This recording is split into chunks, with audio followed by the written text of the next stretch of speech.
교회가 핍박 속에서 오히려 더 굴하지 아니하고 온 교회가 전혀 기도에 힘쓰면서 더 강건하게 서는 것을 보게 되었습니다. 세상이 흔드는 대로 흔들려 버리는 연약한 자가 아니라 오히려 기도하면서 세상을 흔드는 자들이 되었다라고 말씀합니다. 그러면서 더욱더 강건해진 이 교회의 모습을 오늘 본문은 이렇게 기록합니다. 믿는 무리가 한 마음과 한 뜻이 되어 모든 물건을 서로 통용하고 자기 재물을 조금이라도 자기 것이라 하는 이가 하나도 없다, 이렇게 이야기하면서 초대교회의 가장 이상적인 아이디얼한 모습을 보여주고 있습니다. 교회의 이 모습을 보여주는데요, 몇 가지로 이 초대교회의 모습을 좀 살펴보는데, 첫 번째로는 한 마음과 한 뜻이 되었다, 이렇게 설명하고 있어요. 교회가 한 마음과 한 뜻이 되었다. 오늘 이 32절 한 절에도 하나가 되었다, 하나라는 말이 3번이나 강조되는 걸 보면서 이게 얼마나 소중한 교회됨인가라는 생각을 해봐요. 여러분, 하나 된다는 게 이게 쉬운 일이 아닙니다. 아니, 쉬운 일이 아닌 정도가 아니라 어쩌면 불가능한 일입니다. 우리 가족 6 식구도 어떤 밥을 먹을까 외식할 때 통일이 안 됩니다. 한 마음이 안 돼요. 근데 하물며 한 번의 설교에 3,000명, 남자만 5,000명씩 더해지는 소위 메가 처치인데요, 이 대형 교회에서 어떻게 한 마음과 한 뜻을 가졌을까? 이거는 완전히 정말 하나님의 간섭, 성령이 이끄시는 교회가 아니면 있을 수 없는 일이라고 할 수 있을 것입니다. 어떻게 교회가 하나 되었을까요? 한국 사람들끼리 모였으니까 하나인가요? 정치적으로 민주당끼리 아니면 공화당끼리만 모였기 때문에 하나가 되었나요? 같은 학교를 나와서 동창생들끼리 모였으니까 하나인가요? 교회는 그렇게 해서 하나 되는 것이 아닙니다. 실은 두 번째 교회의 모습은 이렇게 본문이 설명하고 있는데, 자기 재물을 조금이라도 자기 것이라 하는 이가 하나도 없었다. 여러분, 이 역사학자인 의사 누가가 쓴 것이 사도행전입니다. 시를 쓴 게 아니에요. 운문을 쓴 게 아니라 팩트, 역사의 팩트를 쓰려고 한 거예요. 그래서 하나도 없다라는 말은 정말 하나도 없다는 뜻이에요. 한 2-3명은 있었는데 과장하기 위해서 하나도 없더라, 이렇게 쓴 게 아니라 정말로 하나도 없으니까 하나도 없다고 쓴 거라고요. 그러니까 이게 얼마나 기가 막힌 말이에요. 그러니까 어떤 자기가 입은 옷 색깔 때문에 하나 된 게 아니라, 여기에 그 사상이 나오기 시작하는데, 자기 재물을, 사유재산을 인정하는 거예요. 자기 재물이에요. private property 다 인정해요. 자기 재물을 조금이라도 자기 것이라고 주장하는 이가 하나도 없었다. 생각이 같았다는 거예요. 그런 의미에서 교회가 한 마음과 한 뜻이 되었다라고 이야기합니다. 여기서 자기의 재물을 자기 것이라 하는 이가 하나도 없었다, 이 말이 결국은 자기의 것을, 여기 보면 밭을 팔아가지고 교회 앞에 내놓는 모습이 보입니다. 그걸 이렇게 표현했어요. 35절에 보니까 사도들의 발 앞에 두었다, 이렇게 이야기했는데, 이게 자기 것이 아니라고 생각하니까 사도들의 발 앞에 갖다 두는 거예요. 이 헌금을 하면서도 자기 것이라고 생각하는 사람들이 종종 있어요. 이건 내 거야. 그래서 거기에 대한 자꾸 권리를 주장할 수가 있어요. 근데 헌금은 그렇게 하는 게 아닙니다, 여러분.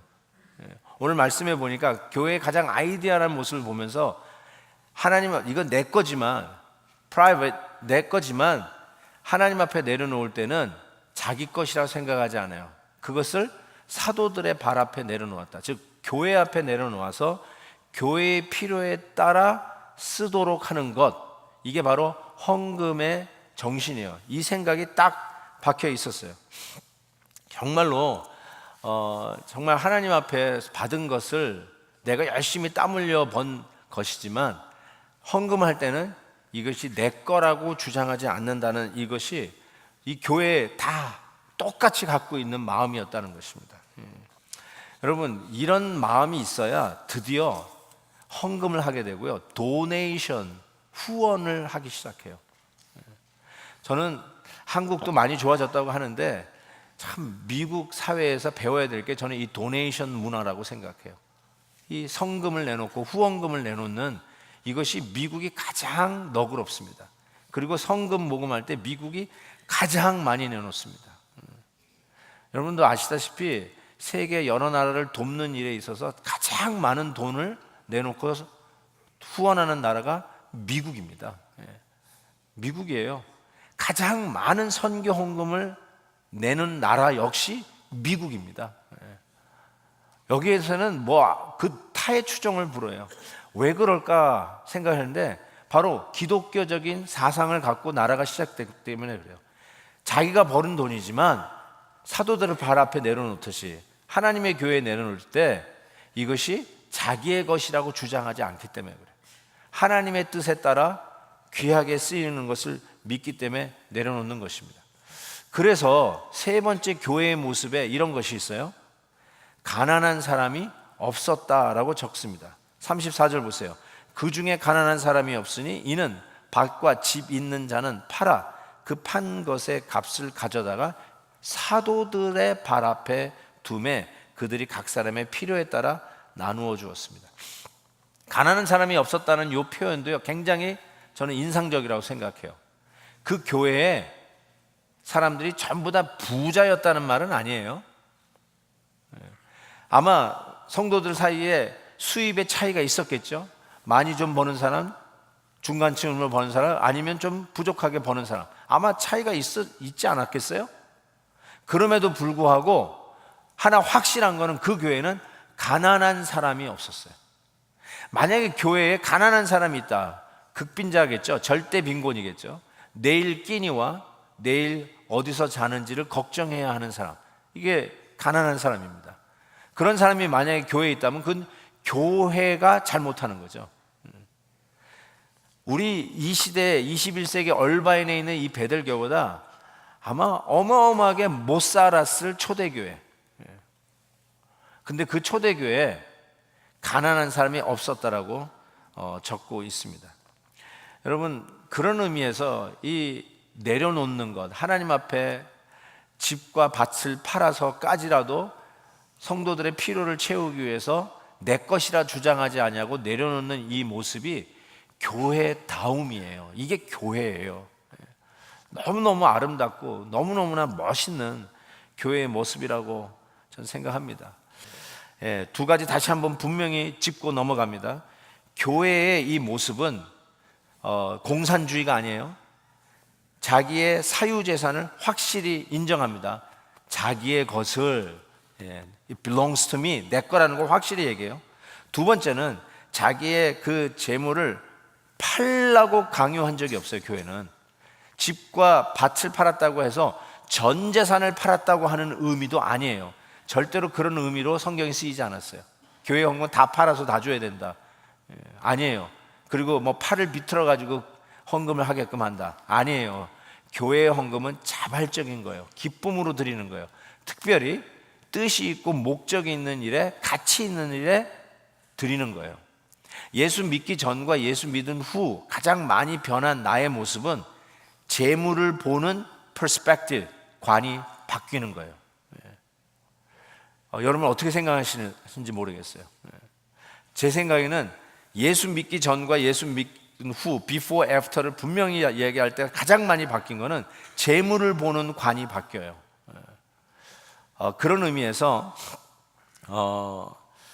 이 뜻 있는 곳을 향해서 하나님이 기뻐하시는 일을 위해서 드리는 일을 마태복음은 이렇게 표현했어요. 그런즉 너희는 먼저 그의 나라와 그의 의를 구하라. 그리하면 너희 이 모든 것을, 지금 염려되는 것, 이 염려와 연결해서 이 말씀을 하는데, 먹는 것, 무엇을 먹을까, 무엇을 마실까, 내일 거주지 어디서 잘 수 있을까, 내 사업은 잘 될까, 우리 자녀들 대학 등록금은 어떻게 할까, 이 렌트비는 어떻게 할까, 이런 모든 염려 말이에요. 이 모든 것을 너희에게 더하시리라. 이게 마태복음에서 하는 말이에요. 하나님의 나라와 가치 있는 것을 위해서 내려놓으면 하나님께서 이 모든 것, 여러분이 염려하는 그 모든 것을 더하여 주시리라. 이게 하나님이 여러분과 하는 딜이에요. 딜. deal or no deal. 여러분, 요한 칼빈이 이 부분을 가지고 주해를 하면서 주석을 쓰면서 이렇게 표현을 했어요. 뭐라고 얘기했냐면, 이 말씀을 읽고도 감동을 받지 않는다면 강철보다 더 굳은 믿음을 갖고 있는 것이 분명하다, 이렇게 얘기했어요. 어떻게 이런 딜을 택하지 않을 수가 있냐는 거예요. deal or no deal. 하나님의 나라와 그 의를 먼저 구하면 이 모든 것을 하나님께서 add it on to you 주시겠다고 하는 이 딜이야말로 amazing 딜이에요. You got to take it. 이런 딜은 반드시 여러분이 가져야 된다는 것이에요. 아멘. 아멘. 하나님이 이런 딜을 할 때 아멘 하세요. 근데 사도행전을 쓰는 누가가 요 말씀을 누가복음에서 뭐라고 쓰냐면 가치관과 연결해서 써요. 하나님 나라라고 하는 가치관과 연결하는데 보세요. 다만 너희는 그의 나라를 구하라. 그리하면 이것들을 너희에게 더하시리라. 적은 무려 무서워하지 말라 하면서 이런 표현을 썼어요. 너희 소유를 팔아 구제하여 내려놓으라는 거죠. 헌금하는 거예요. 그 다음에 이렇게 돼요. 낡아지지 아니하는 배낭을 만들라. 거기에는 도둑도 없고 좀도 먹는 일이 없다. 이렇게 표현하고 있어요.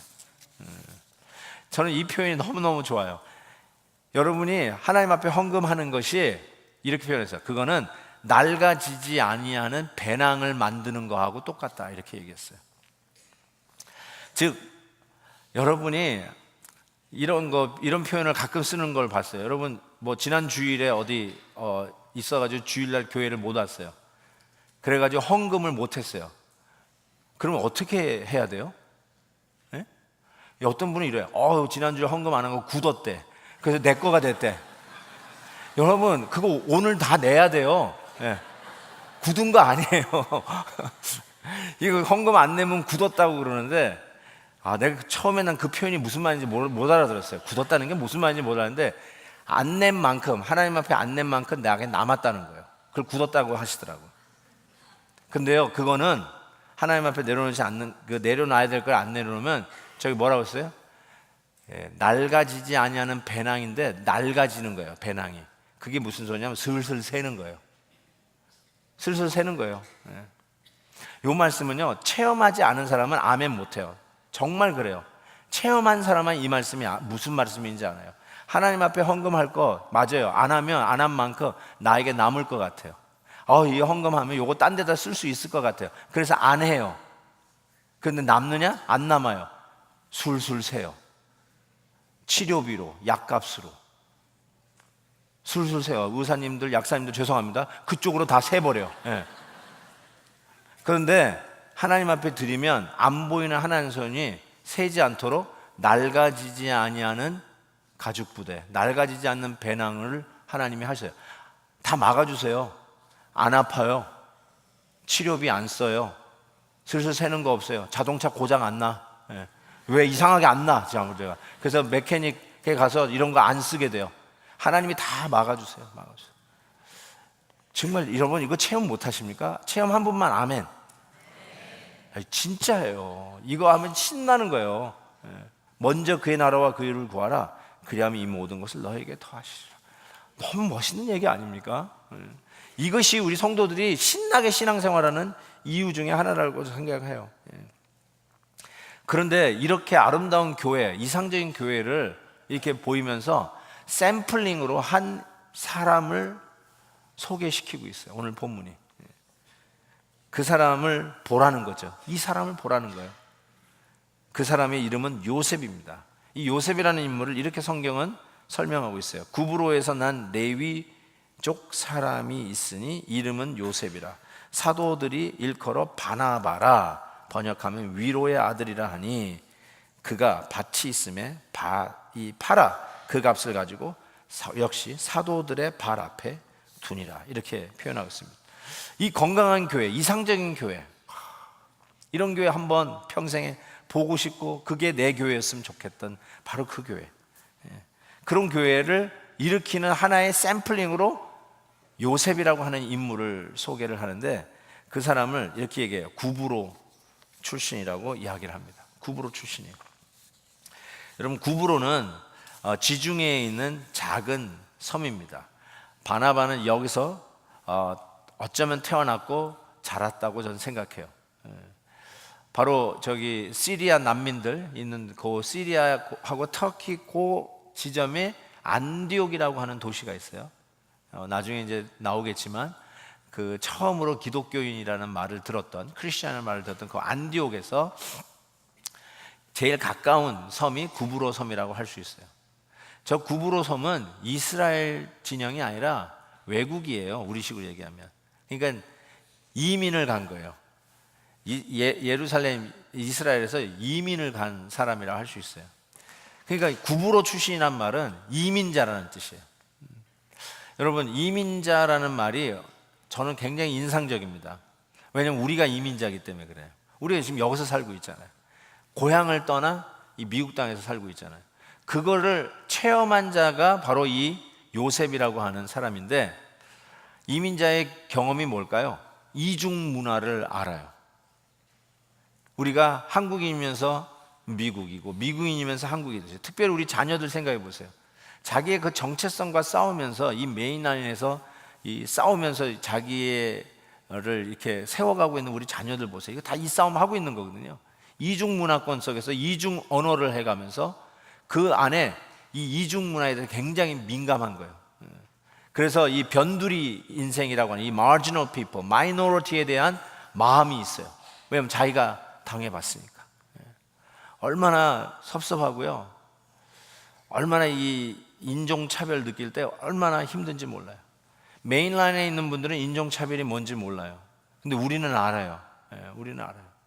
그래서 그런데 민감하도록 저절로 배운 게 구브로 출신 바나바예요. 거기다가 구브로 출신인데 역이민해서 지금 이스라엘 와서 살고 있잖아요. 역이민 왔어요. 이 역이민 왔다는 게 또 뭐냐면 이 왕따를 당하는 거에 민감한 거예요. 여러분, 역이민 왔을 때 더 힘들어요, 실은. 이미 기존 세력들이 안으로 들어가야 되는데 더 힘듭니다. 얼마나 힘든지 몰라요. 거기에다가 이 사람이 레위족 출신이에요. 레위파예요. 레위파.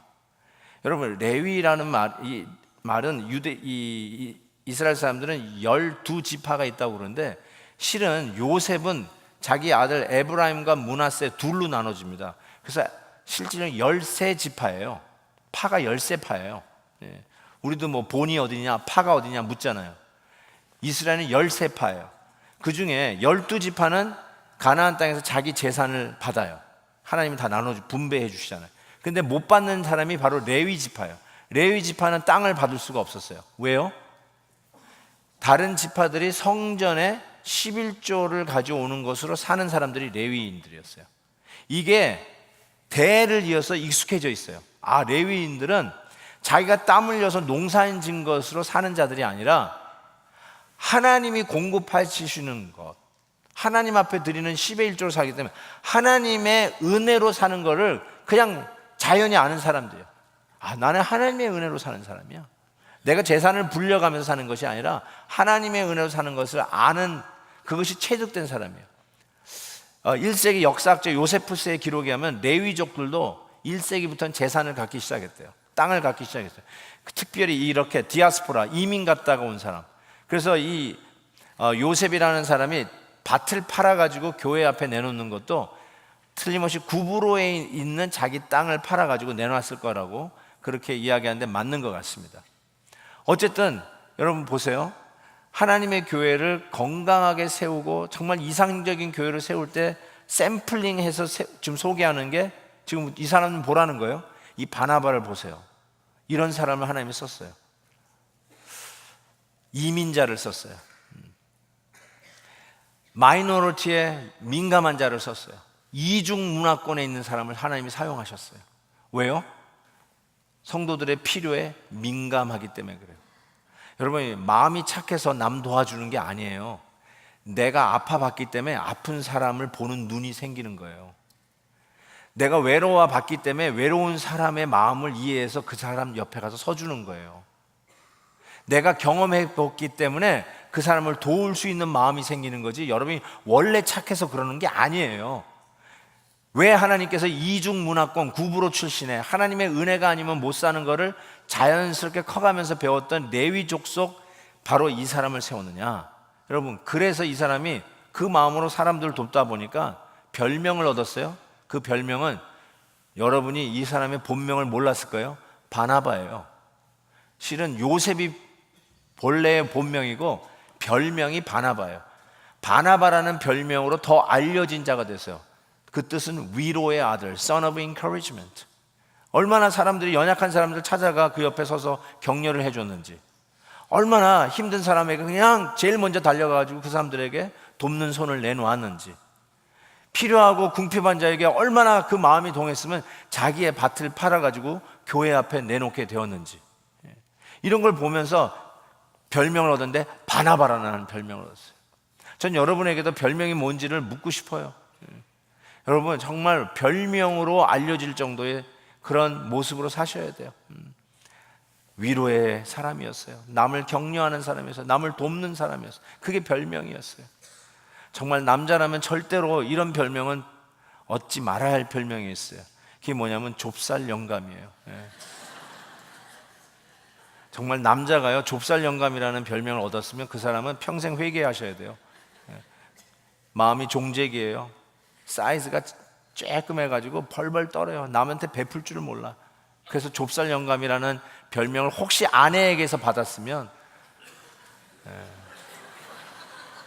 회개하십시오. 회개하십시오. 무슨 일을 하겠어요? 좁쌀 영감이. 교회에서도 일을 하면 안 돼요. 좁쌀 영감이라는 분은 아내들이 알려주세요. 그 사람 장로 되면 안 돼요. 진짜로 그래요. 교회는요, 그릇이 커야 돼요. 베풀 줄 알아야 돼요. 좁쌀 영감 돼가지고 벌벌벌 어디다 헌금 보내는 걸 벌벌 떨면 절대로 교회 일 못합니다. 사랑하는 성도 여러분, 바나바 같은 별명을 얻으셔야 돼요. Big Heart. 제가 우리 아들에게 지어준 별명이에요. Big Heart. 두 번째 아들, Gentle. 저는 별명을 불러요. Gentle. 막내 아들, Sweetest. 맏딸, Sweetie Pie. 저는 별명 불러요. 정말요, 달콤하고 사랑스럽고 젠틀하고 마음이 큰 아들. 여러분, 그 별명으로 불러줘야 돼요. 근데 참 제가 여기서 이제 실은 5장을 제가 강해를 못 하는데요, 시간상. 근데 5장에 보면 초대교회의 첫 번째 내적인 문제가 시작돼요. 외적인 문제, 밖에서 핍박했잖아요. 이 교회를 막 핍박하고 사도들 감옥에 가둬놓고 막. 이 외부의 핍박은 어쩌면 교회 내부의 문제는 아니에요. 그런데 교회, 이 이상적인 교회의 내적인 문제가 5장에 기록되어 있어요. 처음으로 발생하는데 이 문제가 바나바 때문에 생겨요. 바나바가 원인 제공자예요, 실은.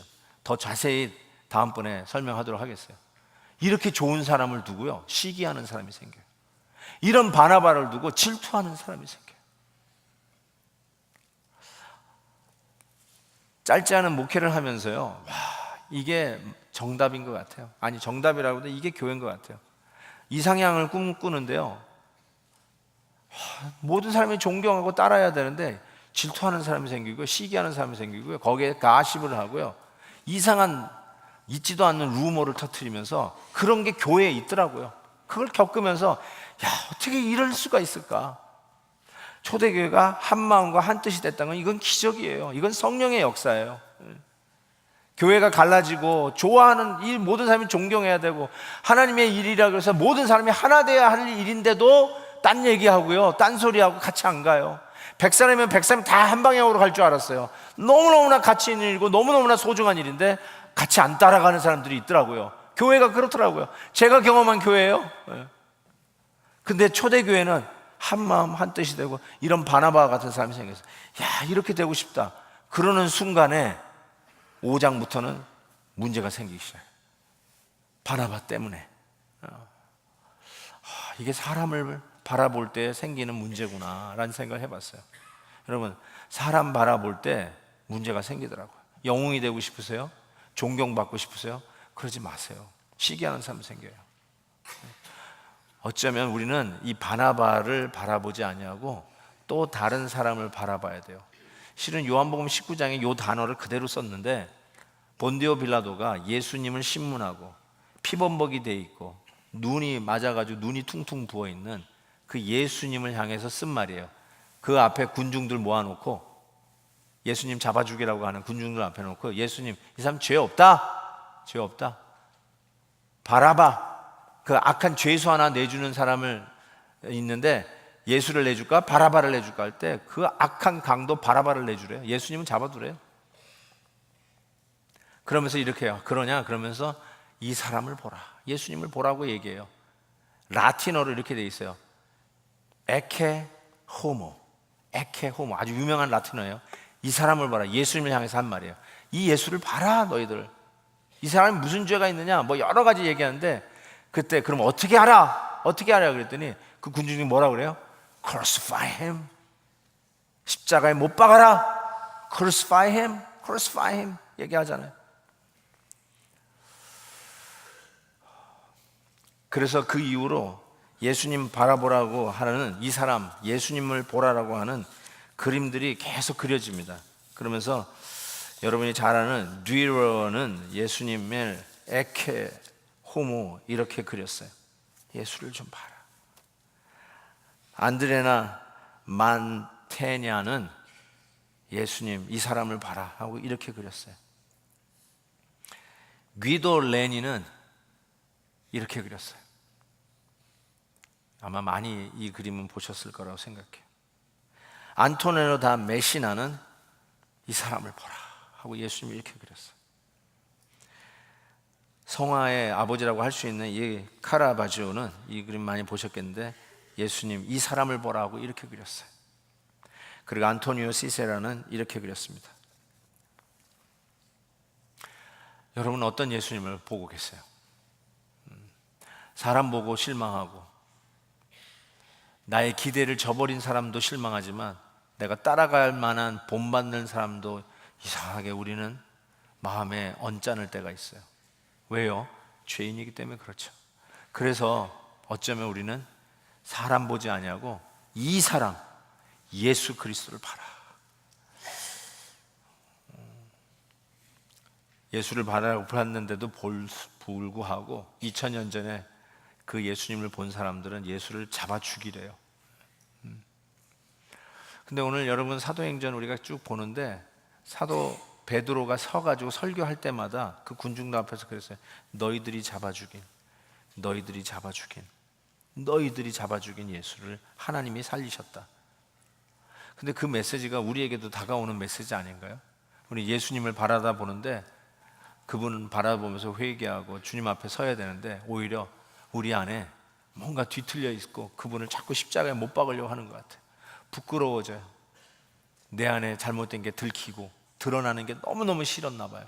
그래서 그 예수를 자꾸 십자가에 못 박으라고 하는 그 모습이 에케 호모, 이 사람을 보라, 예수를 바라보면서 생기는 우리들의 마음인 것 같아요. 근데 여러분 우리가 특별히 고난주간을 보내면서 다시 한번 믿음의 눈으로 우리 주님 예수님을 바라보기를 원해요.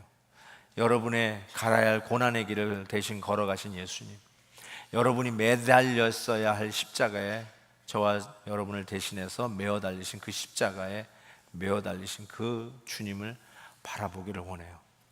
그가 상함은 우리의 죄악 때문이에요. 그가 찔림은 우리의 허물 때문이에요. 그가 징계를 받음으로 우리가 평화를 누리고 그가 채찍에 맞음으로 우리가 나음을 입었어요. 바로 그 예수를 바라보십시다. 이 고난주간에 그분을 바라다보는 것만이 유일하게 실망하지 아니하고 넉넉히 바나바처럼 하나님의 나라와 영광을 위해서 주의 것을 내려놓을 수 있는 용기와 그리고 가난한 자들, 힘든 자를 도울 수 있는 우리 주님의 마음을 갖는 길이라고 믿습니다.